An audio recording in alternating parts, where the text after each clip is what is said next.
नमस्कार, मैं दुर्गेंद्र चौहान।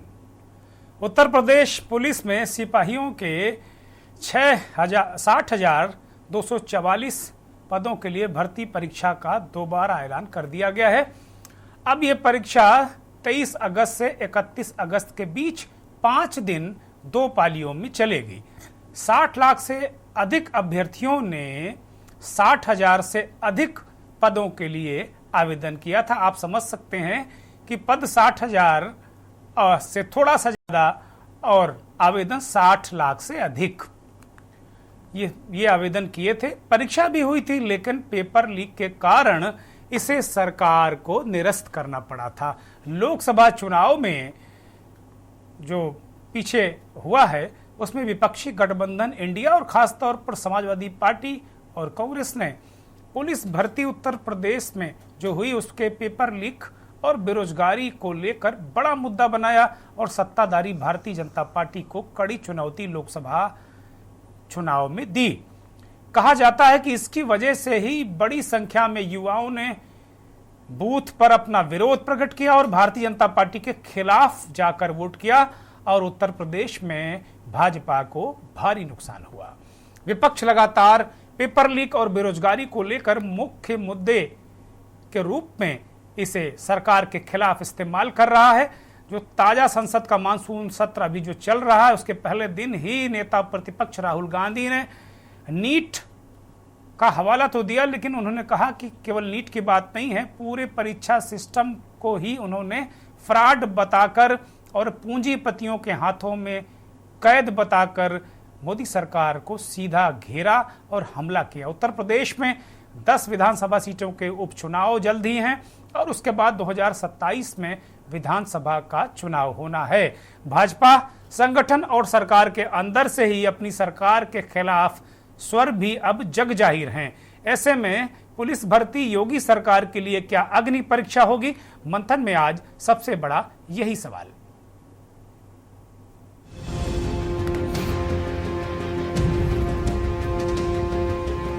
ब्रेकिंग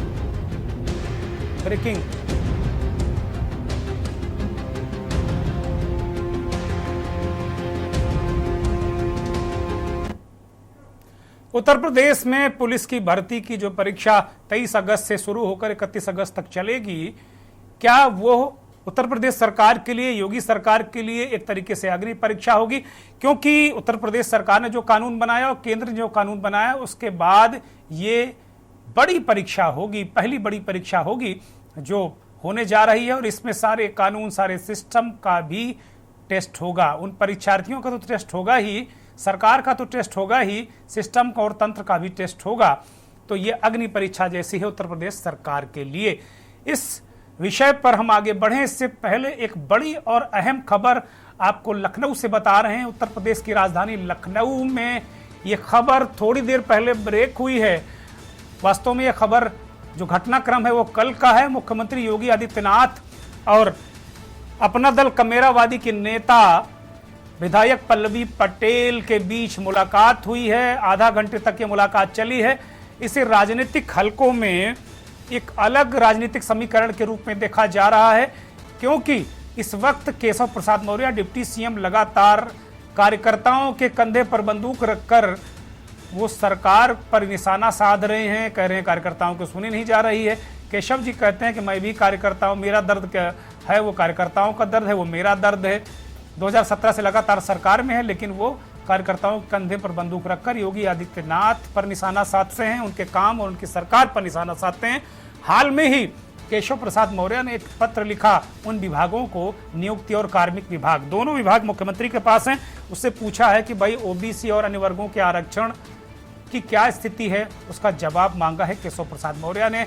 इस पत्र के बाद मुख्यमंत्री खेमे में काफी हलचल भी देखी गई और उसके बाद पल्लवी पटेल की मुख्यमंत्री से मुलाकात को इसी परिप्रेक्ष्य में राजनीतिक हलकों में देखा जा रहा है। ये वही पल्लवी पटेल हैं जिन्होंने केशव प्रसाद मौर्य को 2022 के विधानसभा चुनाव में सिराथू, जो कौशाम्बी की विधानसभा है, 7,000 से अधिक वोटों से पटकनी दे दी थी। और केशव प्रसाद मौर्य चुनाव हारने के बाद भी विधान परिषद से सदन में आए और डिप्टी सीएम बने दिल्ली दरबार की कृपा पर, और उसके बाद लगातार वो अपनी सरकार और योगी आदित्यनाथ पर निशाना साधते रहे हैं। आज प्रयागराज मंडल की समीक्षा बैठक में भी योगी केशव प्रसाद मौर्य नहीं गए, इसको लेकर भी कयासबाजी चलती रही। पल्लवी पटेल अपने पति प्रवीण सिंह के साथ मुख्यमंत्री से आधे घंटे तक मिली। क्या बात हुई मुख्यमंत्री और पल्लवी पटेल के बीच, इसकी खबर अभी आम नहीं हुई है, लेकिन अपने अपने तरीके से राजनीतिक विश्लेषक और सारे लोग इसको अपने अपने तरीके से कयास लगाए जा रहे हैं। तो कुल मिलाकर ये स्थिति परिस्थिति क्या है और कैसी ये स्थिति बनेगी, क्योंकि पल्लवी पटेल ने केशव प्रसाद मौर्य को हराया था। तो कुल मिलाकर स्थिति परिस्थिति जो भी रही हो, लेकिन ये राजनीतिक रूप से बड़ी खबर है, इसलिए मेरी नैतिक जिम्मेदारी है कि हम अपने दर्शकों को इस खबर से अवगत कराएं। तो कुल मिलाकर ये राजनीतिक खबर, बड़ी खबर अपने आप में। और केशव प्रसाद मौर्य और पल्लवी पटेल की मुलाकात को केशव प्रसाद से जोड़ कर लोग देख रहे हैं। खैर, कितना जोड़ना चाहिए कितना नहीं मुझे नहीं पता है, लेकिन जो कुछ घट रहा है एक पत्रकार होने के नाते उसे हमने अपने दर्शकों को बताया। अब जो मुद्दा पुलिस भर्ती है और वो अग्नि परीक्षा के रूप में हम उसको देख रहे हैं, तो अभी सदन में राहुल गांधी ने भर्तियों को लेकर क्या कहा और धर्मेंद्र प्रधान जो शिक्षा मंत्री हैं वो ट्विटर पे उन्होंने सरकार की तरफ से जवाब दिया। उसके अलावा अखिलेश यादव ने भी सदन में एक बहुत महत्वपूर्ण बात कही। उत्तर प्रदेश के पूर्व मुख्यमंत्री, समाजवादी पार्टी के अध्यक्ष और लोकसभा में समाजवादी संसदीय दल के नेता, उन्होंने कहा कि ये सरकार कोई रिकॉर्ड बनाए चाहे न बनाए, लेकिन पेपर लीक का रिकॉर्ड जरूर बनाएगी। It's obvious to the whole country that there is a very serious problem in our examination system. This is not just a question of NEET, it is in all the major examinations. Now, the minister has blamed everybody except himself. Sir, with full responsibility, I would like to submit in front of House, through you, sir, there is no evidence of paper leak in last 7 years in any numbers. I don't even think he understands the fundamentals of what is going on here. The issue is that there are millions of students in this country who are extremely concerned at what is going on and who are convinced that the Indian examination system is a fraud. That is what is at stake here. Millions of people believe that if you are rich and if you have money, you can buy the Indian examination system. And by the way, and this is the same feeling that the people in the opposition have. And that is why we are asking some very simple questions to Honorable Minister. Number one, as this is a systemic issue, what exactly are you doing to fix this issue at a systemic level? Yes. That's the first question. Okay. अध्यक्ष महोदय, ये सरकार किसी और का record बनाए ना बनाए, लेकिन पेपर लीक का रिकॉर्ड जरूर ये सरकार बनाएगी। अध्यक्ष महोदय, मुझे इसके बैकग्राउंड में नहीं जाना है कि पूछें। अध्यक्ष महोदय, मुझे बैकग्राउंड में नहीं जाना है कि कब कैसे किस संस्था को बनाया गया है। पूरे देश के छात्र इस पे आंदोलित थे। लगातार अखबार और सीबीआई की जांच के बाद चीजें सामने आ रही हैं, लोग पकड़े जा रहे हैं, जेल भेजे जा रहे हैं। मैं अध्यक्ष महोदय आपके माध्यम से पूछना चाहता हूं मंत्री जी से, क्या सेंटर वाइज जिन बच्चों को सबसे ज्यादा नंबर मिले हैं, क्या उसकी सूची जारी करेंगे? 30,000 सीटें जहां हैं, कई सेंटर अध्यक्ष महोदय ऐसे हैं जहां 2,000, 2,500 बच्चे पास हो गए हैं। सरकारी सीटें 30,000 हैं, कई सेंटर में 2,000 से ज्यादा पास हो गए। कई प्रदेश के ऐसी जगह है जहां पर कुछ सेंटर से 600 से 650 से ज्यादा सबसे ज्यादा नंबर हैं। और अगर वो संस्था इतनी क्रेडिबल थी तो अध्यक्ष महोदय जिन सेंटर्स पे ये परीक्षा हुई उन सेंटर्स का इंफ्रास्ट्रक्चर क्या था? क्या मंत्री जी ने जानकारी की थी इस बात की? अध्यक्ष महोदय, मेरे आपके माध्यम से एक ही निवेदन है कि बिना ये मंत्री जी रहेंगे तो न्याय नहीं मिलेगा बच्चों को। अब अखिलेश यादव ये जो हवाला दे रहे थे सदन में, एक तो उन्होंने ऐलान कर दिया कि भाई ये जो देश की सरकार है, नरेंद्र मोदी की सरकार है, तीसरी बार नरेंद्र मोदी प्रधानमंत्री, ये सरकार पेपर लीक में रिकॉर्ड बनाएगी। और अखिलेश यादव का निशाना उत्तर प्रदेश की सरकार भी रहती है, क्योंकि उत्तर प्रदेश की वो राजनीति करते हैं, अब राष्ट्रीय राजनीति में वो अपने कदम बढ़ा रहे हैं।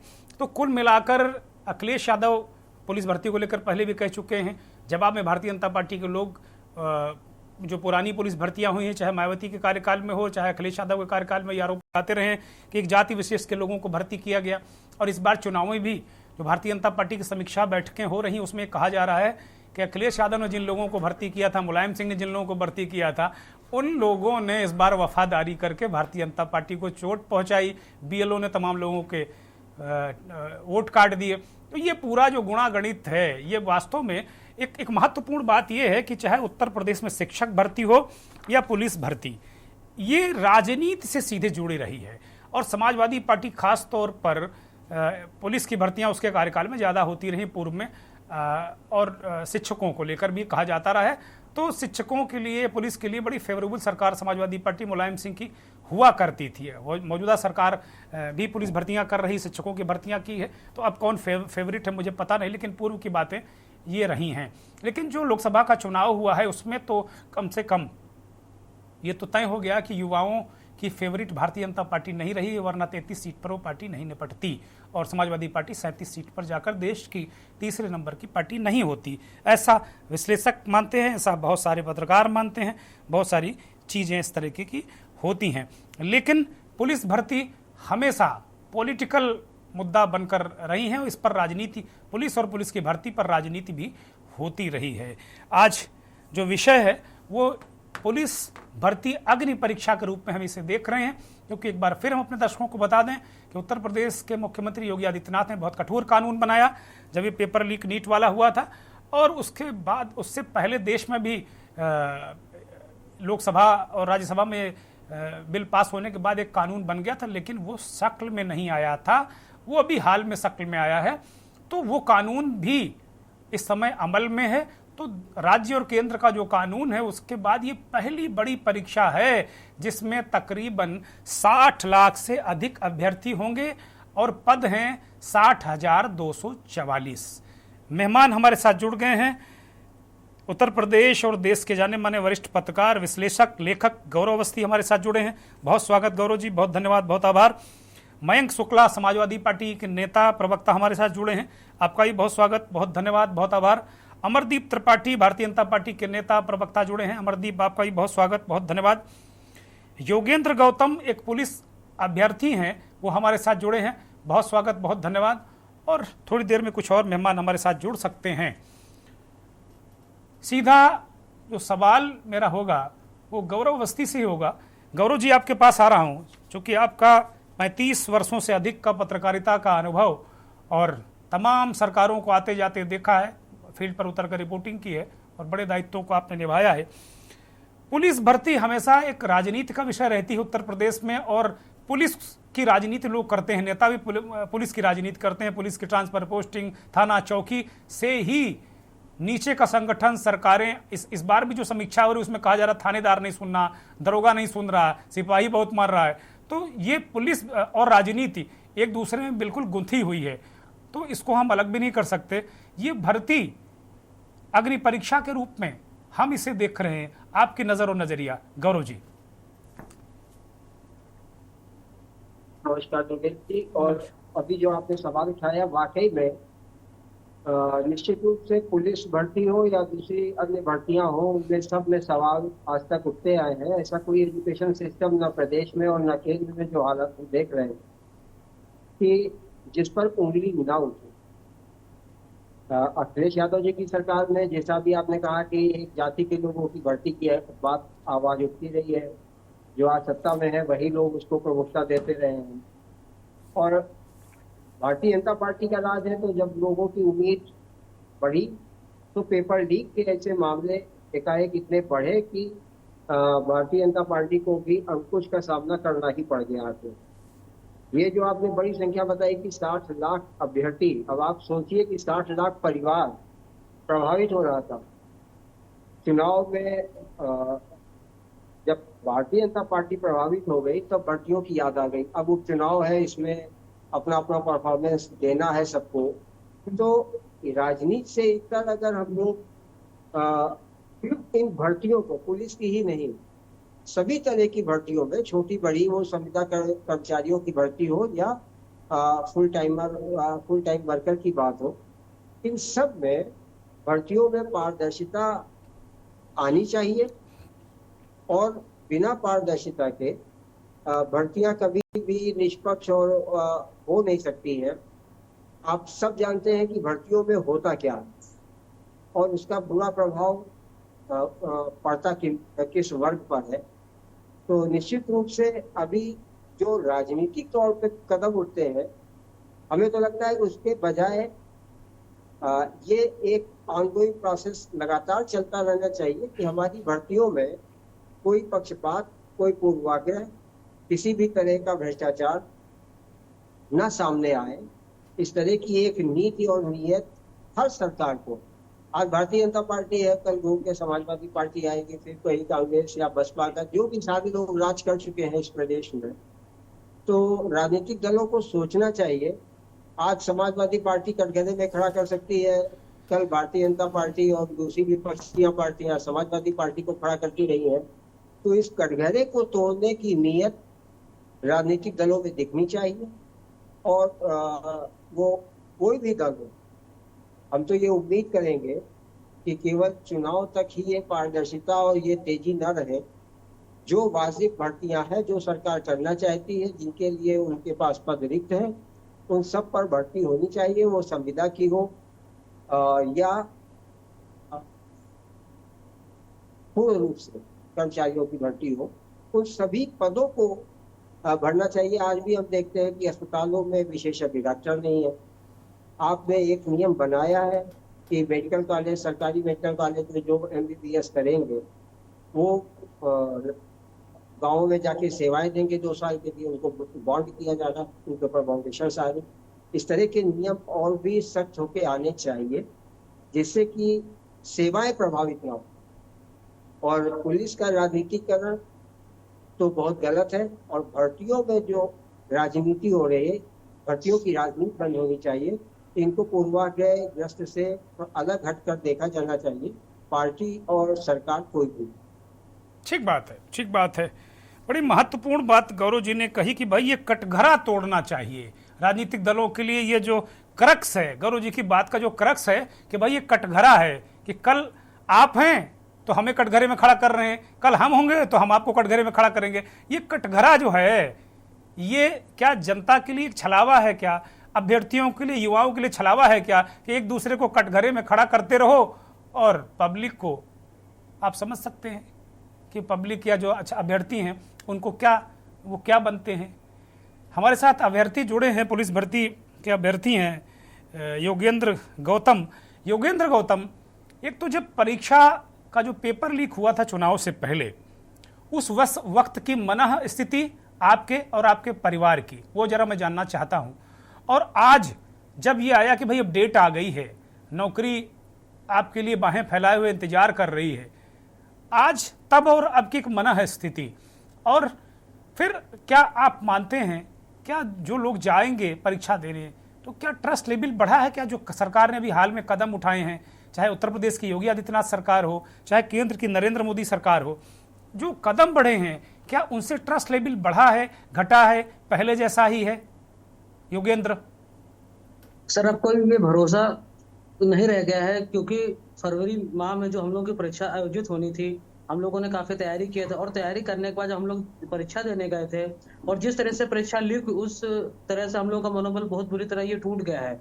और अभी जो आज जो हम लोगों को जानकारी हुई कि परीक्षा ये दोबारा ये कराई जा रही है, तो हम लोगों को अभी भी भरोसा नहीं है कि क्योंकि जो अभी तक जो ये बड़ी परीक्षा हुई है, सारी परीक्षा लीक हुई, और ये यूपी सरकार जो ये दोबारा परीक्षा कराने जा रही है, अभी भी हम लोग को भरोसा नहीं है कि परीक्षा जो स्थिति है वो मतलब ये ठीक होगा इसमें। क्योंकि जो सबसे बड़ी बात ये होती है कि ऑफलाइन परीक्षा करा रहे हैं, और जिस तरीके से और जिस प्रकार से सरकार ने ये प्रबंध किए थे, उसके बाद भी ये पेपर लीक हो गया, तो अब हम लोगों को ये भरोसा नहीं रह गया है, क्योंकि कुछ भी हो सकता है।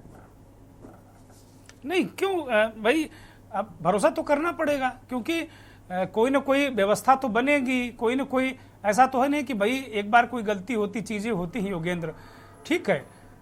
बहुत लोग कैसे किराया भाड़ा करके लोग, गरीब परिवारों को लोग उधार बाढ़ी लेकर, पड़ोसी से लेकर, बहन से लेकर, बुआ से लेकर, फूफा से लेकर पैसे आते हैं, एग्जाम देते हैं। शहरों में बैठकर लोग, या ऊंचे पदों पर बैठ के लोग, या राजनेता हमारे, उनको तो इसकी चिंता होती नहीं कि दाल रोटी कैसे होगी, किराया कहाँ से आएगा। वो तो हम लोग जो गाँव से आते हैं, हमको पता है कितना संघर्ष में जीवन गाँव का होता है। अब पुलिस में कौन भर्ती होने जाता है? किसी नेता का बेटा तो मुझे नहीं लगता सिपाही बनने की तमन्ना रखता हो, तो पिताजी अगर सांसद विधायक हो गए तो ठेकेदारी करने लगता है वो, या कुछ ना कुछ बनी जाता है वो।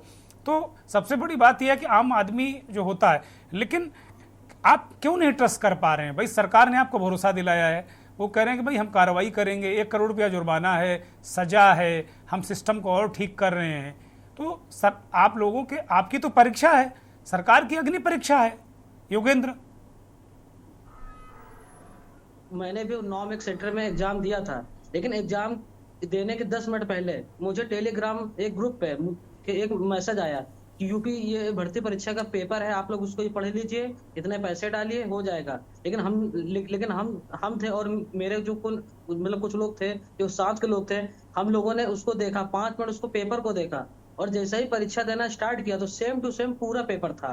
तो उसके बाद फिर हम लोगों ने ये यूजीसी ये नेट का पेपर दिया, और नेट की भी ये परीक्षा लीक हुई, और उसके बाद ये पेपर कैंसिल हुआ।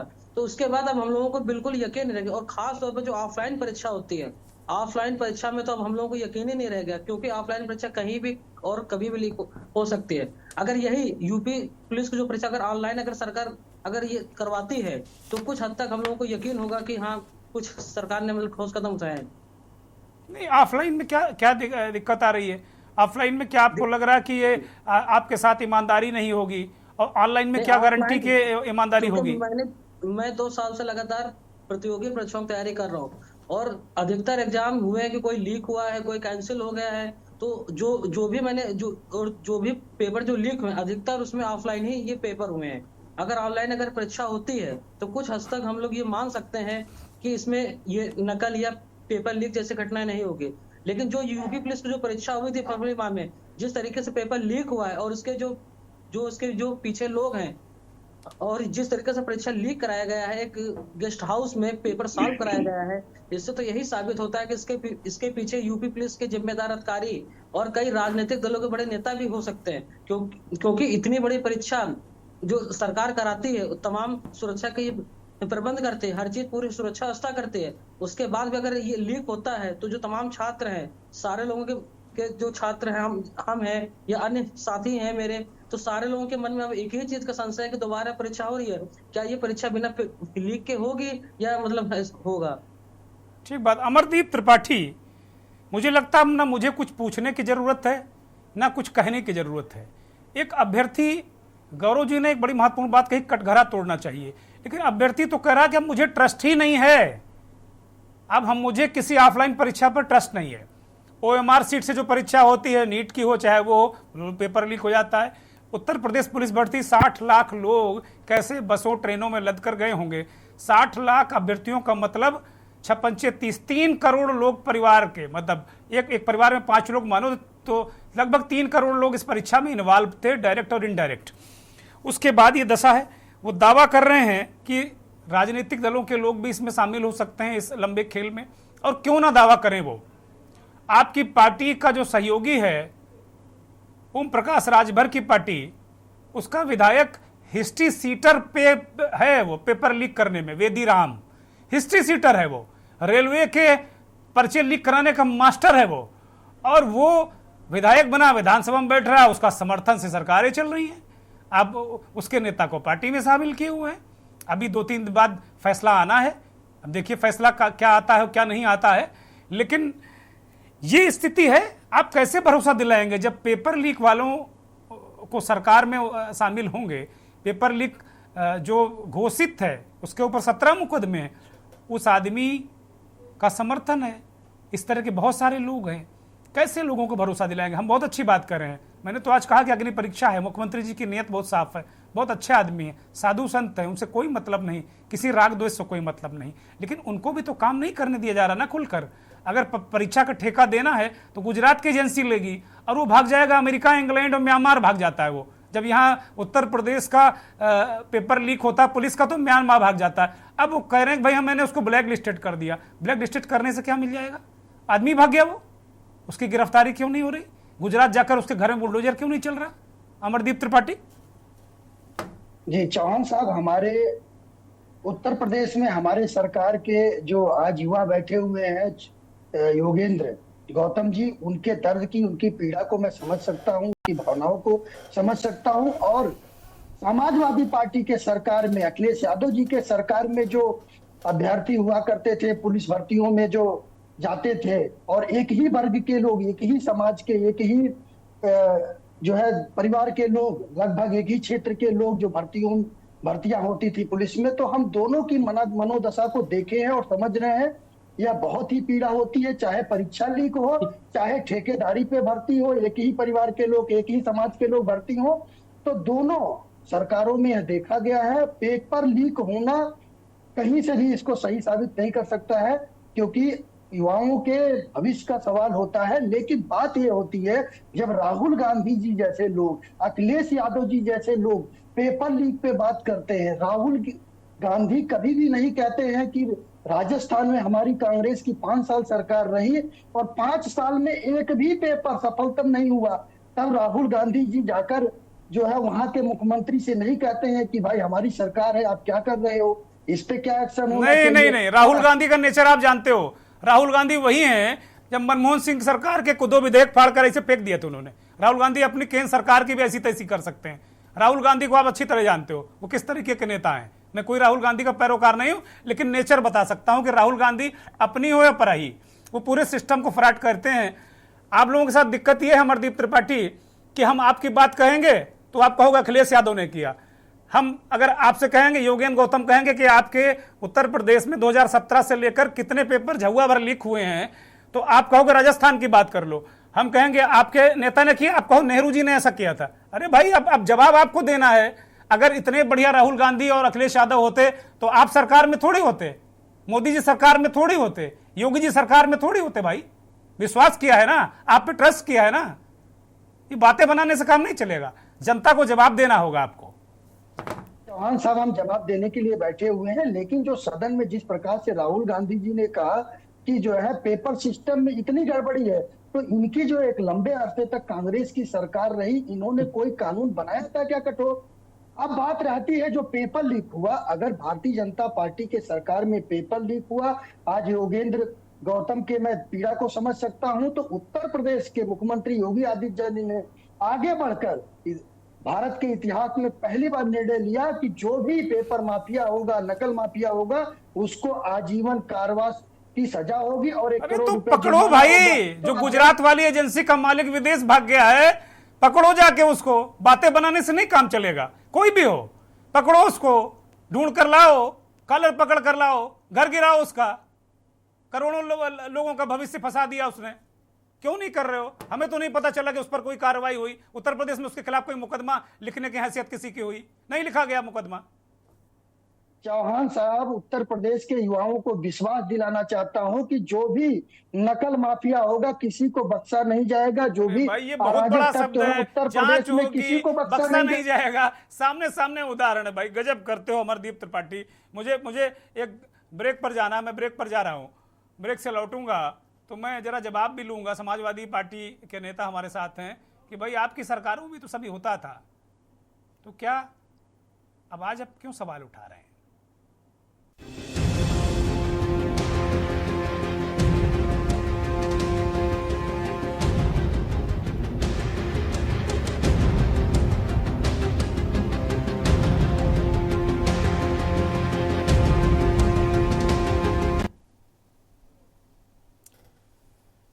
परीक्षा, अग्नि परीक्षा सरकार के लिए और परीक्षा दोबारा होने जा रही पुलिस अभ्यर्थियों के लिए। सीधा रुख, मयंक शुक्ला समाजवादी पार्टी के नेता हमारे साथ जुड़े हैं। मयंक, अमरदीप त्रिपाठी अपनी जो सरकार उसकी बात तो थोड़ी कर रहे हैं, लेकिन आपकी सरकारों में जो पेपर लीक हुए वो सवाल उठा रहे हैं कि भाई आपको तो कहने का हक ही नहीं है कि कोई पेपर लीक हुआ। आपकी सरकारों में तो तमाम भाई भतीजा जातिवाद, और योगी जी तो बाकायदे विधानसभा में कह चुके हैं कि चचा भतीजे झोली लेकर निकलते थे वसूली करने। अमरदीप, मयंक, अनम्यूट के लोग हैं इसलिए झोली की ये झोला उठाने वाले लोग हैं ना, असल में इसलिए झोली की बात कर रहे हैं। भारतीय जनता पार्टी के नेताओं को एक बात नहीं समझ में आती है कि हर बात की शुरुआत माननीय राष्ट्रीय अध्यक्ष जी से, अखिलेश यादव जी से करने की बात करते हैं, राजस्थान की बात करते हैं। ये अपना रिकॉर्ड क्यों नहीं बता रहे हैं कि पिछले 2017 से अब तक दर्जन भर से ज्यादा पेपर लीक करा चुके हैं, और ये सिंडिकेट कोई और नहीं चला रहा है। मैं आपकी डिबेट में बैठ के कह रहा हूं कि इसमें भारतीय जनता पार्टी के नेता ही शामिल है, उनके सहयोगी लोग शामिल हैं, और कुछ एक के तो चेहरे भी सामने आ चुके हैं। इनकी इतनी हैसियत नहीं है, योगी आदित्यनाथ जी पूरे उत्तर प्रदेश में और देश में डंका पीटते हैं कानून व्यवस्था और प्रशासन की, इनकी इतनी हैसियत नहीं है कि मुकदमा लिख पाए। क्यों नहीं लिख पा रहे हैं? क्योंकि गुजराती बंधुओं के रिश्तेदार होंगे, वो दोस्त होंगे, कोई ना कोई उनके सहयोगी होंगे। गुजरात वालों के नाम से तो वैसे भी मुझे लगता है कि उत्तर प्रदेश सरकार थोड़ी घबरा जाती है, क्योंकि उनकी खुद की कुर्सी खतरे में लगातार दिखाई दे रही है। और ये असल में पेपर लीक होना, कानून व्यवस्था खराब होना और जो भी घोटाले घपले हो रहे हैं, इसकी एक बड़ी वजह यह है कि उत्तर प्रदेश में अब शासन सत्ता की लड़ाई है, कुर्सी की लड़ाई है कि मुख्यमंत्री कौन बनेगा। प्रशासन पे कोई ध्यान नहीं दे रहा है, शिक्षा व्यवस्था ध्वस्त हो रही है, चिकित्सा व्यवस्था ध्वस्त हो रही है। और ये पेपर लीक तो आप ये समाजवादी पार्टी की बात करते हैं, मैं अभी पूरी लिस्ट पढ़ सकता हूं। मैंने अभी 9 तो बड़े पेपर लीक हो गए, और केंद्र सरकार भी पेपर लीक कराने में एक्सपर्ट है। तो माननीय राष्ट्रीय अध्यक्ष जी जो कह रहे थे कि ये रिकॉर्ड बना रहे हैं, मुझे लगता है ये बहुत बड़ा रिकॉर्ड बनाएंगे, और ना भूते ना भविष्य कभी कोई इनकी बराबरी कर पाएगा, क्योंकि इनकी नीयत और नीति दोनों में खोट है। नहीं, हम तो प्रभु से प्रार्थना करते हैं कि भैया भविष्य में कोई आप लोग कृपा करके बराबर मत करो। नहीं, योगेंद्र जैसे तमाम युवाओं की उम्र निकली जा रही, नौकरी मिल नहीं रही। योगेंद्र जी के लिए मैं बहुत बधाई दूंगा कि बहुत हिम्मत से उन्होंने एक एक बात पे जो है प्रकाश डाला, और उनकी एक एक शब्द में उनका दर्द भी बयां हो रहा था, और एक आम परीक्षार्थी क्या सोचता है ये भी दिखाई दे रहा था। क्योंकि शायद मुझे लगता है भारतीय जनता पार्टी के एसी कल्चर के जो नेता है उन्हें नहीं पता है कि एक आम बच्चा जब परीक्षा देता है तो उसके लिए कितनी कठिनाइयां होती हैं। हम कितनी बार अपने शहर में देखते हैं, हजारों बच्चे, लड़के, युवा सड़कों पे सो रहे होते हैं भर्ती के लिए।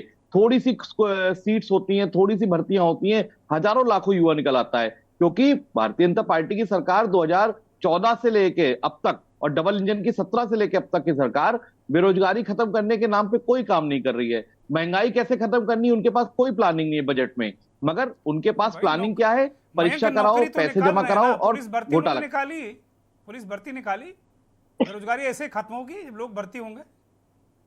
नहीं तो भर्ती निकाल कहां रहे? इनकी नियत और नीति है ही नहीं ना किसी को रोजगार देने की।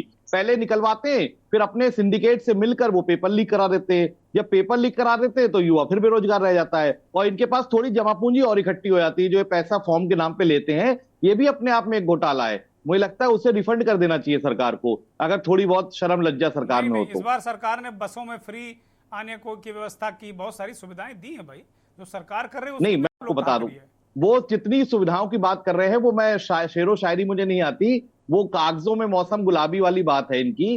कागजों में नीति बनाते हैं, कागजों में बात करते हैं, और कागजों में इनके सारे काम निपट जाते हैं। धरातल पे इनका कोई काम आज तक नहीं आया है। और भर्ती और पेपर लीक, ये दर्द नहीं समझ रहे युवाओं का। मैं आपको छोटी सी एक बात और बताना चाहता हूं। अभी 2024 के इलेक्शन में मैं जहां पे काउंटिंग की जगह पे था, तो हमने बाहर वहां मटर खाई। तो वहां मटर खाने वाले ने पूछा कि क्या रिजल्ट रहा, तो मैं ये अंदाजा नहीं था वो किसके समर्थक होंगे। तो उन्होंने कहा कि क्या है रिजल्ट रहा। मैंने कहा समाजवादी पार्टी प्रदेश में सबसे बड़ा दल बन गई। बोले भाजपा का घमंड नीचे आना बहुत जरूरी था। तो मैं एकदम से उत्सुकता हुई, मैंने कहा क्यों, ऐसा क्यों लग रहा है आपको? बोले मैंने बहुत पैसा इकट्ठा करके जीवन भर ये चार्ट बेच के मैंने पैसा कमाया, और मैंने अपने बेटे को भर्ती के लिए भेजा, और वो पेपर लीक हो गया। और इनके नेता इधर उधर की बात कर रहे थे, और उसने बुलडोजर का भी जिक्र किया उस व्यक्ति ने, कि बोले वैसे तो ये बुलडोजर घुमाते हैं, मगर किसी पेपर लीक वाले पे कोई कार्रवाई नहीं हुई। तो उनकी जागरूकता ये संदेश देती है कि इन्हीं कारणों से भारतीय जनता पार्टी का अभी जो नुकसान हुआ है, अभी और नुकसान। मयंक, बड़ी महत्वपूर्ण है। अमरदीप को इसका जवाब देना चाहिए। एक भी मामला बताओ भाई अमरदीप, किसके यहाँ घर गिर गया हो, पेपर लीक माफिया किसका घर गिर गया हो, कोई मुझे तो नहीं दिख रहा है। जरा एक आधा उदाहरण हमें बताओ आप। चौहान साहब, उत्तर प्रदेश की सरकार, भारतीय जनता पार्टी की सरकार की कटिबद्धता है पारदर्शिता के साथ में कोई भी परीक्षा हो। अगर परीक्षा लीक हुआ है तो परीक्षा कमाल को कर दिया। तत्काल प्रभाव से कैंसिल किया गया है और जो भी उसमें दोषी थे, जो भी नकल माफिया थे, उनको पकड़ा गया, उनके खिलाफ कार्रवाई हो रही है। यही समाजवादी पार्टी के लोग कैसे इतनी बड़ी बड़ी बातें कह रहे हैं? इनके जो है सरकार में जैसे कोई बोल नहीं पाता था। हम तो बहुत अच्छी बात, अगर आप देखेंगे, कम से कम योगेंद्र आज टीवी की चैनल के माध्यम से अपने दर्द को बता पा रहे हैं। समाजवादी पार्टी के तो सरकार में कोई अपने दर्द को भी नहीं बता पाता था, क्योंकि वहां पर ठेके पे भर्तियां होती थी। भाई पैसा दो, पुलिस कांस्टेबल बन जाओ, दरोगा बन जाओ, इंस्पेक्टर बन जाओ। अरे कार्रवाई बताइए क्या हुई पेपर लीक पर? ऐसे लोग समाजवादी पार्टी के कार्रवाई लोग नहीं जिनके बताएंगे, वो भर्ती में घुमाते रहेंगे, करते नेहरू थे, जी और समाजवादी पार्टी को घुमाते ठेका रहेंगे। चलता था। कार्रवाई वो बताएंगे नहीं, हुई नहीं ना कार्रवाई। पार्टी के सरकार कार्रवाई पर, नहीं बताएंगे भाई। भारतीय जनता पार्टी के सरकार पर जो कार्रवाई है बताइए, लांछन लगाने का बुलडोजर काम कहाँ कर चला? रहे हैं। भाई वो पूछ निश्चित रहे हैं रूप कि से बुलडोजर कहाँ बुलडोजर भी चला, चलेगा, कौन से कार्रवाई नकल भी माफिया होगी। के यहाँ आपने बुलडोजर भारतीय चलाया? जनता अमरदीप पार्टी त्रिपाठी के बताओ। सरकार आदरणीय में चौहान सर, जो मैं भी बोलना चाहता दोषी हूँ। होगा, हाँ बोलिए जो भी बोलिए। दोषी होगा उसके खिलाफ ठीक कार्रवाई है होगी। अमरदीप, किसी को अमरदीप रुकिए आप, बख्शा नहीं जाएगा। अमरदीप आपको रोक रहा हूँ, बोलिए मयंक। 2017 से अब तक इन्होंने बड़ी अच्छी बात कही कि जो पेपर लीक होता है उसे हम कैंसिल कर देते हैं। तो इसमें कौन सी अनोखी बात है? जब पेपर लीक हो गया तो कैंसिल तो सरकार को करना ही पड़ेगा। क्या पेपर लीक के साथ आप साउथ में क्या भर्ती करना चाह रहे हैं? दूसरी बात, 2017 से लेके अब तक 9 बड़ी जो भर्तियां हैं जिनके पेपर लीक हुए हैं और 5 अलग अलग और एग्जाम्स हैं जिनकी बीएड वगैरह के भी संयुक्त बीएड परीक्षा भी लीक हुई। तो जाके करीब 14-15 पेपर लीक हो गए और 2017 से अब तक क्या कार्रवाई हुई ये बताने का काम नहीं कर रहे हैं। इनको ढोल पीटना है कि 1947 में क्या हुआ, 1957 में क्या हुआ। अरे भाई, आपने 2017 से अब तक डबल इंजन की सरकार का दम भरते हैं आपके नेता योगी आदित्यनाथ मुख्यमंत्री हैं प्रदेश के, दम भरते हैं इस बात का कि कानून व्यवस्था, लॉ एंड ऑर्डर की बात करते। 2017 से अब तक कितनी कार्रवाई कर दी? आप बता रहे हैं कि फलाने समय में ये हुआ, ढिमाके समय में हुआ, इन बातों का क्या मतलब है? पहले आप इस बात का जवाब दे पाएंगे कि 2017 से अब तक आपने 15 से ज्यादा 14-15 पेपर लीक हो गए, उसमें क्या कार्रवाई हुई? ठीक है, कितने लोग 10 गिरफ्तार हुए? सेकंड अमरदीप, 10 सेकंड, फिर मैं गौरव जी के पास जाऊंगा। 10 सेकंड आप जवाब देने के लिए, बोलिए। 20 सेकंड ले लीजिए, बोलिए। निश्चित रूप से देखिए, भारतीय जनता पार्टी के सरकार में मैं कह रहा हूँ, हमारे यहाँ ठेकेदारी नहीं चलती है। हमारे यहाँ अगर कोई नकल माफिया नहीं रहेगा बता उसके पाएंगे। खिलाफ कार्रवाई होगी। पारदर्शिता के साथ में परीक्षा करवाएंगे। और समाजवादी पार्टी की सरकार नहीं है। मयंक जी, आप समझने का प्रयास करिए, अखिलेश यादव जी का नहीं सरकार बता पाएंगे आप, मैं समझ सकता हूं, ठेकेदारी मैं नहीं समझ चलती सकता हूं, आप है। नहीं बता पाएंगे। यहाँ योगी आदित्यनाथ जी की सरकार है, पारदर्शिता के साथ परीक्षा करवाएंगे। आप नहीं बता पाएंगे। और अगस्त में जो परीक्षा हम करवा रहे हैं पारदर्शिता के साथ में, आदित्यनाथ जी भी नहीं बता पाएंगे, आप तो प्रवक्ता हैं, आदित्यनाथ भी नहीं बता पाएंगे। मैं मयंक जी आपको बता रहा हूँ, और जो यहाँ युवा हमको देख रहे होंगे टीवी चैनल के माध्यम से, उनको आश्वस्त कर रहा हूँ, उत्तर प्रदेश के जो अगस्त में परीक्षा होगी, जो अभी भर्ती पुलिस, उसको पारदर्शिता के साथ में इसको सुनिश्चित कराया जाएगा। युवाओं के भविष्य के साथ खिलवाड़ नहीं होने पाएगा, जो समाजवादी पार्टी के सरकार में होता था। ठीक है, ठीक है मयंक, सर मैं एक छोटा सा जवाब, मयंक, बहुत ज्यादा नहीं है। एक सेकंड सर, एक लाइन की बात है। मैं भगवान ना करे कि किसी भी हाल में पेपर लीक हो, अगर ये हो जाए तो इन्हें डिबेट में दोबारा बुला लीजिएगा। उस समय ढूंढे मिल जाएंगे तो जरूर बुलाएंगे हम। मैं तो प्रार्थना करता हूं कि ना हो भाई, इसकी तो नाम ही मत लो, नाम ही मत लो। भगवान से प्रार्थना करो कि ये युवा बेचारे कम से कम जीवन उनका सफल हो और वो परीक्षा दें और पास हो, और कम से कम 60,000 तो कम से कम पुलिस में लोगों को नौकरी मिल जाए, ऐसी प्रार्थना हम प्रभु से करते हैं। और सरकार से भी मेरा यही निवेदन है कि कम से कम कुछ भी हो, राजनीति अपनी जगह, लेकिन सारी चीजों को अपनी जगह दुरुस्त रखना चाहिए, यही सरकारों का काम है। गौरव अवस्थी जी, अभी समाजवादी पार्टी और भारतीय जनता पार्टी के दोनों प्रवक्ताओं, नेताओं की बातें आपने सुनी। अगर आप तुलना करें अखिलेश यादव की सरकार, जैसे योगी आदित्यनाथ ने भी विधानसभा के अंदर कहा कि चचा भतीजे झूला लेकर निकल पड़ते थे पैसे वसूलने के लिए भाई भर्ती। अभी आप देख रहे हैं जगह जगह समीक्षा हो रही भारतीय जनता पार्टी की हार की, हाहाकार मचा है उत्तर प्रदेश में, हर जगह कहीं मार हो रही है। हर तीसरे दिन एक नया वीडियो आ जाता है कि भैया अपनी सरकार को कोस रहे हैं, पार्टी के ही लोग कोस रहे हैं, विधायक कोस रहे हैं, सांसद कोस रहे हैं, डिप्टी सीएम मुंह फुलाए घूम रहे हैं, मुख्यमंत्री उनको फूटी आंखों नहीं सुहा रहे हैं। इस तरह की स्थितियां, परिस्थितियां देखने को मिल रही। एक हार है ये, केवल ये 63 से 33 पर आ गए हैं, आप मान लो 61 से 33 पर आ गए हैं, 2 इनके अलाई जीत गए हैं, 3 सीटें जीत गए इनके अलाई। ये है एक झटका लगा है हल्का सा, उसके बाद ये हालत है, हाहाकार मचा हुआ है। आप कुल मिलाकर अगर देखें तो ये कैसे दो बातें कैसे होंगी कि पेपर लीक कराने वाला मास्टरमाइंड विधायक, उसकी पार्टी समर्थन में खड़ी है, एनडीए के साथ में है, और आप कह रहे हैं कि हम पारदर्शी परीक्षाएं कराएंगे? कैसे संभव है? और अगर अखिलेश यादव की सरकार में जो भर्तियों में घोटाला घपला जो भी आप कहो, और मौजूदा जो भर्तियां हुई 17 से अब तक, इनका दोनों का जरा तुलना करके बताइए दर्शकों को, गौरव जी।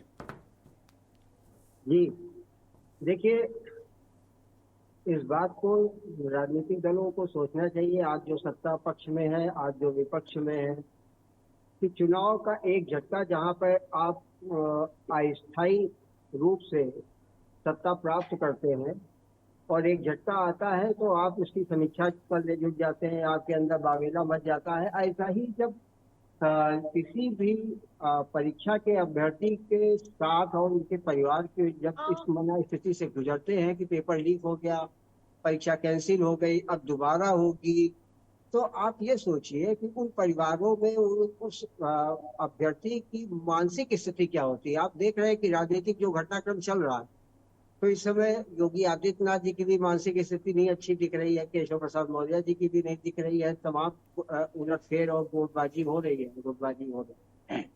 तो एक झटके से जब इस तरह की बातें आती है, आपके अंदर इस तरह की हलचल होती है, इस तरह की घबराहट और आपसी खींचातानी होती है, तो जिस बच्चे का भविष्य पेपर लीक से या जातिवाद और उससे खराब होता है, उस बच्चे का और उसके परिवार का, उससे आसपास उसके आपस के समाज का क्या मानसिक स्थिति से किस संतरास से गुजरते होंगे, इस पर राजनीतिक दलों को गंभीरता से सोचना चाहिए। आप अपनी बात को गंभीरता से सोचते हैं कि हम 61 से 33 पे आ गए, हम 5 से 37 पे पहुंच गए। आज आप कोई पक्ष उत्साहित है, कोई पक्ष अपनी समीक्षा में लगा हुआ है। तो मेरा सभी राजनीतिक दलों से, जैसा हमने कहा था, कि एक पारदर्शी व्यवस्था ऐसी बने और यूनानिमस हो जिसमें विपक्ष को भी शामिल किया जाए। कोई व्यवस्था ऐसी नहीं है तो भी शामिल किया जाए।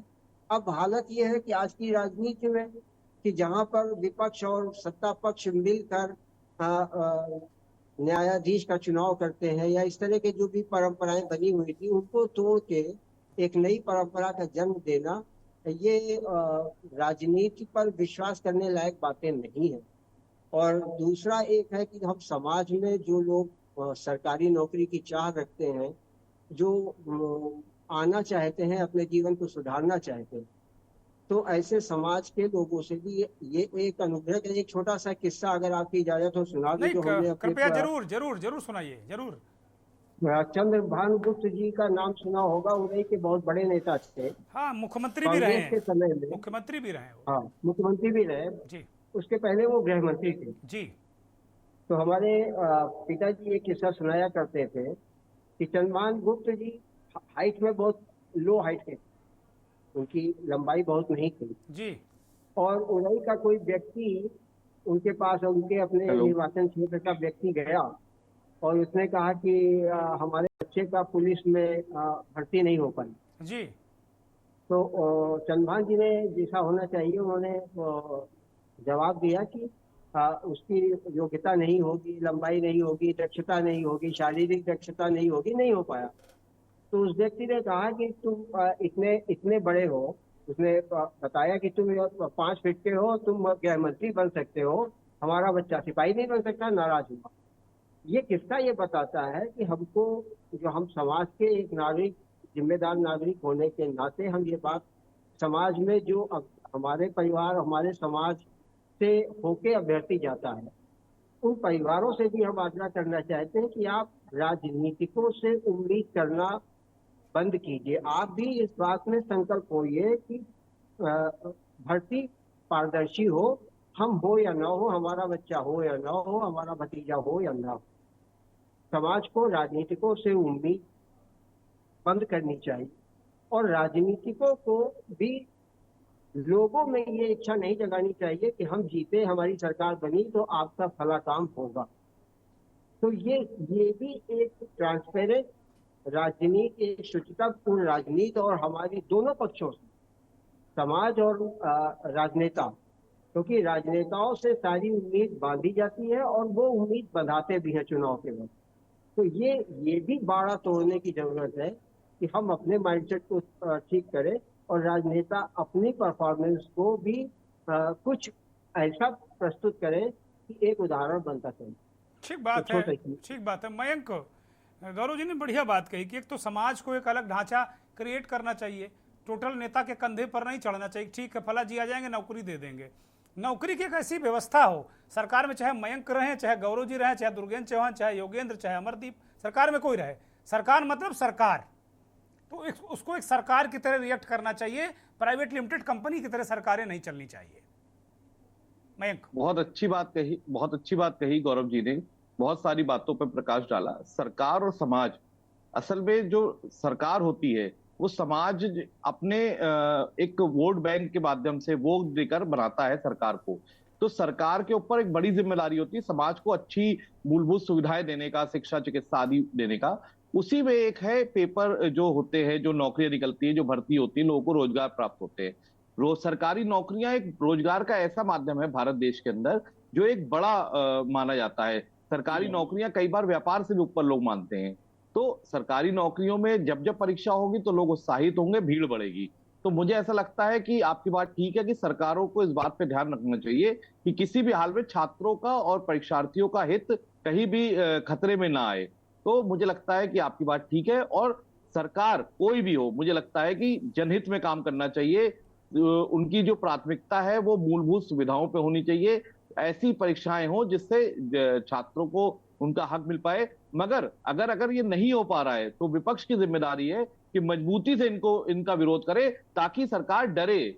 सरकार आम जनता से नहीं डर रही, आम जनता के पास तो 5 साल बाद जाना है। विपक्ष जब उनको घेरता है तो सरकार के अंदर एक छटपटाहट आती है। इसीलिए हम लोग बहुत कठोरता के साथ और कठोर शब्दों के साथ इनका विरोध करते हैं, ताकि कहीं तो इनकी आंखें खुले। हालांकि ये 2017 से पहले के और 1947 में पहुंच जाते, वो इनकी गलती नहीं है। इनको ट्रेनिंग इतनी मिल रही है कि आपको सिर्फ इतना बोलना है, इसके बाद इनके शब्दकोश समाप्त हो जाते हैं। मेरा मानना यह है कि सरकार को, योगी सरकार को और मोदी सरकार को बहुत कठोर कानून बनाने से काम नहीं चलेगा, उसको इम्प्लीमेंट करने से। आपका पर्चा लीक हो गया, उसके बाद कानून बनाते रहे, कार्रवाई करते रहे, उससे क्या फायदा होगा? हजारों लाखों बच्चों का तो भविष्य कहीं ना कहीं खतरे में आ गया ना। तो ऐसी प्रणाली बनाने की जरूरत है कि पेपर लीक हो ही ना। ठीक बात, बहुत अच्छी बात कही है मयंक ने। मुझे सूचना मिली है कि मयंक को कहीं बहुत अर्जेंट काम से जाना है, तो मयंक आप जा सकते हैं। बहुत शुक्रिया आपका। Thank you sir, thank you sir, मैं थैंक यू। योगेंद्र के पास जाऊंगा। योगेंद्र, अब तक आपने पॉलिटिकल लोगों को सुना, बहुत ही वरिष्ठ पत्रकार गौरव जी हैं, उनको आपने सुना। आपकी नज़र में कैसे सुधार होगा? अब तो इन्होंने किया, ये कर रहे हैं, उनकी सरकार खराब, वो ऐसा करते थे, वो झोला लेकर निकलते थे, ये ऐसा कर रहे हैं, वो ये माफिया, वो माफिया। इस मना स्थिति से उबरने के लिए आप क्या अपेक्षा करते हैं पक्ष और विपक्ष से? क्या करें ताकि आपका विश्वास पुनः आए और आप जैसे तमाम युवा मेहनत करके, पढ़ाई करके परीक्षाओं में बैठें और नौकरी प्राप्त करें? पहले तो बात है कि सर, सबसे पहले जो परीक्षा है तो उनको ये ऑफलाइन परीक्षा कराने के बजाय ऑनलाइन ये परीक्षा कराई जाए जी। और ऑनलाइन परीक्षा कराने से क्या होता है कि अगर ऑनलाइन परीक्षा होती है तो सबसे बड़ी बात होती है पर्टिकुलर एक सर्वर होता है, और सर्वर एक टाइम पे खुलता है। तो इससे जो ये लीक परीक्षा जो होती है, तो जो ऑफलाइन परीक्षा होती है इसमें लीक होने की संभावना बहुत ज्यादा होती है, उसमें लीक होने की संभावना बहुत ज्यादा होती है। और जब हम लोगों ने फरवरी माह में एग्जाम दिया था, पेपर हुआ था, तो उत्तर प्रदेश सरकार ये मानने को तैयारी नहीं थी कि परीक्षा लीक हुई है। लेकिन जब हम हमारे जैसे तमाम छात्रों ने एक्स पर एक ट्रेंड चलाया, या तमाम जो टीवी चैनल थे या समाचार पत्र थे, सारे लोगों ने हम लोगों की खबर छापी, और जो सोशल मीडिया या ट्विटर से या जो कुछ हम लोगों को मिल रहे थे एविडेंस, जब उसको साथ हम लोगों ने प्रस्तुत किया, जब काफी दबाव पड़ा सरकार, तब जाकर सरकार ने माना और जांच कराई गई। और जांच कराने में यह बात स्पष्ट हुआ कि हाँ, ये पेपर लीक हुआ था। और सरकार ये चीज मानने को पहले तैयारी नहीं थी कि पेपर लीक हुआ है। और ये दोबारा जो परीक्षा जो कराई जा रही है, अगर ये परीक्षा ऑनलाइन कराई जाए तो हमारे जैसे तमाम, जो मैं स्टूडेंट हूँ, मेरे जैसे तमाम स्टूडेंट है, सबकी यही इच्छा है कि ऑनलाइन परीक्षा कराई जाए। ऑनलाइन परीक्षा कराने में कोई दिक्कत नहीं। अभी हम लोगों ने नेट का एग्जाम दिया था, नेट की परीक्षा ऑफलाइन हुई थी, और हम लोगों को डाउट था कि जैसे यूपी पुलिस का पेपर लीक हुआ है, कहीं ये ना हो जाए। और जब हम लोग एग्जाम देने के बाद निकले, और उसके बाद रात में जब मैसेज देखते हैं ये आता है कि नेट का परीक्षा ये लीक हो गया। अगर यही परीक्षा अगर ऑनलाइन होती तो ये लीक ना होता, क्योंकि जो भी परीक्षा ऑफलाइन होती है उस परीक्षा में चाहे सरकार कितने भी दावे कर ले, लेकिन हम लोग मानने के लिए तैयार नहीं है, वो कहीं ना कहीं से लीक हो ही जाता है। ठीक जब बात है इतनी अमरदीप तमाम सुरक्षा जी जी। बोलिए बोलिए बोलिए, कंप्लीट करिए योगेंद्र। जब सरकार ने तमाम सुरक्षा व्यवस्था किया था, क्या जब जो फरवरी माह में एग्जाम हुआ था क्या सरकार ने तैयारी नहीं किया था? क्या सरकार ने ठीक से व्यवस्था नहीं किया था? उसके बाद भी पेपर लीक हुआ, और उसके बाद भी जो नकल माफिया था उन लोगों ने पेपर लीक कराया। और सबसे बड़ी बात है कि 2 दिन पहले ही पेपर लीक हुआ। तमाम समाचार पत्रों में हम लोगों ने पढ़ा या टीवी चैनलों में देखा कि एक गेस्ट हाउस में पेपर सॉल्व कराया जा रहा है। तो तब ये सरकार की सुरक्षा व्यवस्था कहाँ थी? क्या तब सरकार ने ध्यान नहीं दिया था? क्या ये पहले जो घटनाएं हुई थी क्या ध्यान नहीं दिया था? हम लोगों की एज निकल जाएगी, ठीक है, क्या उसके बाद क्या हम लोग की परीक्षा ये दे सकते हैं? अगर इस दौरान मेरे साथ कोई घटना हो जाए या कोई बात हो जाए, क्या मुझे दोबारा मौका मिलेगा? ठीक बात है अमरदीप त्रिपाठी। हम लोग अब ये योगेंद्र तो समाजवादी पार्टी के ना प्रवक्ता है, ना नेता है, ना अखिलेश यादव के समर्थक हैं। अब इनके सवालों को जरा जवाब दे दीजिए। मुझे लगता है कि बहुत ईमानदारी से दिल पर हाथ रख के आपको जवाब देना चाहिए। वो कह रहे हैं तो परीक्षा प्रणाली बदलनी चाहिए, ऑनलाइन में कम से कम काफ़ी कुछ संभावनाएं, आशंका कम हो जाती है पेपर लीक की।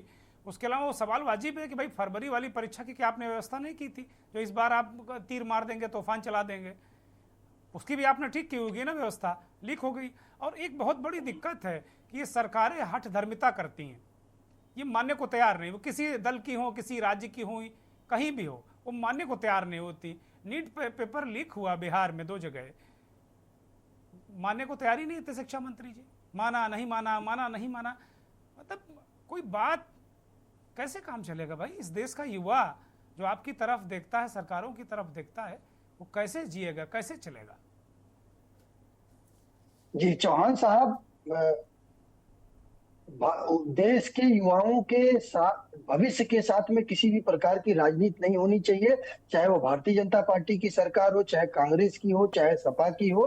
अभी मेरी बड़ी इच्छा थी कि योगेंद्र अपना सजेशन जरूर दे, क्योंकि ये उत्तर प्रदेश के युवा है, पुलिस में इन्होंने पिछली बार परीक्षा दिया था, लीक हो गया था। बहुत अच्छा सुझाव इनका रहा है। निश्चित तौर पे मैं योगेंद्र को और योगेंद्र जैसे सभी उत्तर प्रदेश के अभ्यर्थियों को विश्वास दिलाना चाहता हूं कि आपकी इस बात को प्रदेश के सरकार तक, मुख्यमंत्री जी तक जरूर पहुंचाने का प्रयास करूंगा, और निश्चित तौर पे प्रयास करूंगा कि यह बात पहुंचे और इस पर विचार हो कि अगर अभ्यर्थियों का उत्तर प्रदेश में इस प्रकार से सुझाव है, इससे अगर आपका कॉन्फिडेंस लेवल बूस्टअप होता है, तो निश्चित तौर से आने वाले चुनावों में इस प्रकार से बात करके आगे जरूर जो है आप लोगों के सुझाव को सम्मिलित करने का प्रयास किया जाएगा। और ये मैं आपको सुनिश्चित कराना चाहता हूं कि भविष्य में उत्तर प्रदेश में किसी भी परीक्षा में इस प्रकार की धांधली नहीं हो सकती है, और पेपर लीक का मामला उत्तर प्रदेश में भविष्य में नहीं होगा। इसके लिए सरकार कटिबद्ध है। नहीं, ऑनलाइन वाली बात आप क्यों नहीं पहुंचाते हो? चुनाव का क्यों इंतजार कर रहे हो? आने वाले चुनाव में जब घोषणा पत्र बनेगा तो हम करेंगे, ये क्या हुआ भाई? आप अगर वो कह रहे हैं कि बेहतर है कि थोड़े थोड़े छात्रों का करा लो, मान लो आप कहोगे इंफ्रास्ट्रक्चर नहीं 60 लाख छात्रों का, तो 5-5 लाख 2 पालियों में तो ऐसे भी करा रहे हो आप ना। ऑफलाइन भी एक पाली में 5 लाख छात्रों का हो रहा, तो थोड़ा जैसे 5 दिन चलेगा वो 15 दिन चलता रहेगा, 20 दिन चलता रहेगा। ऑनलाइन में क्या दिक्कत है? कुछ ऐसी व्यवस्था होनी चाहिए, सरकार को आप सुझाव दो। चौहान साहब, हमने योगेंद्र की बात सुनी है, जो ऑनलाइन परीक्षा की बात इन्होंने कहा है। निश्चित तौर से सरकार को इस बात का, माननीय मुख्यमंत्री जी को इसको अवगत कराऊंगा मैं व्यक्तिगत जाके मिलकर, कि इस प्रकार से उत्तर प्रदेश के अभ्यर्थियों का सुझाव है, इसमें कैसे व्यवस्था किया जा सकता है, कैसे तैयारी की जा सकती है, कितना हमारे पास समय है, प्रशासन के लोग हमारे साथ कितना तैयार है। तो इस पर विचार विमर्श करके निश्चित रूप से सरकार अच्छे तैयारी करके जो है इस पे कार्य करने का प्रयास करेगी, क्योंकि उत्तर प्रदेश के युवाओं के भविष्य का सवाल है। और भारतीय जनता पार्टी, मैं आपको बड़ी सच्चाई के साथ, ईमानदारी के साथ कह सकता हूं कि भारतीय जनता पार्टी की सरकार युवाओं के भविष्य के साथ खिलवाड़ नहीं होने देगी। ठीक है, ये मैं विश्वास दिलाना चाहता हूं। ठीक है गौरव जी, एक अंतिम टिप्पणी इस कार्यक्रम की 20 सेकेंड में। एक अंतिम टिप्पणी चाहता हूं मैं, 20 सेकेंड की केवल। बस मेरा यही निवेदन है सभी राजनेताओं से कि युवाओं के बारे में सोचें केवल चुनाव के आने के वक्त, उपचुनाव आने के वक्त गंभीर ना हो। ये गंभीरता हर वक्त बनी रहनी चाहिए, क्योंकि आपको एक भरोसे के साथ इतने बड़े प्रदेश, भारत के सबसे बड़े प्रदेश की जिम्मेदारी सौंपी गई है। वो पार्टी कोई भी हो, आप अलट पलट के कोई ना कोई पार्टी आती रहती है। तो मेरा केवल निवेदन है कि हर राजनीतिक दल के नेताओं को युवाओं क्या सभी वर्गों धर्मों के प्रति संजीदा होना चाहिए। बहुत शुक्रिया गौरव जी। मयंक शुक्ला, अमरदीप त्रिपाठी, योगेंद्र गौतम, सभी का बहुत बहुत आभार। बहुत धन्यवाद आप सभी दर्शकों का जिन्होंने इस कार्यक्रम को देखा और हमें अपना स्नेह और आशीर्वाद प्रदान किया। कुल मिलाकर जो अंतिम टिप्पणी के रूप में गौरव अवस्थी जी ने जो बात कही, वो मंथन का सार है आज का, कि केवल चुनाव के वक्त ये ना देखा जाए, केवल चुनाव का इंतजार न किया जाए, और भी या केवल इसी मोड पर ना रहा जाए कि चुनाव में क्या फायदा क्या नुकसान होगा। युवाओं के लिए काम करना चाहिए, समाज के विभिन्न वर्गों के लिए काम करना चाहिए। सरकार एक मूल काम अपना उसको याद रखना चाहिए कि उसका मूल काम क्या है। उसका मूल काम 24 घंटे चुनावी मोड में नहीं रहना है। बहुत बहुत धन्यवाद। नमस्कार।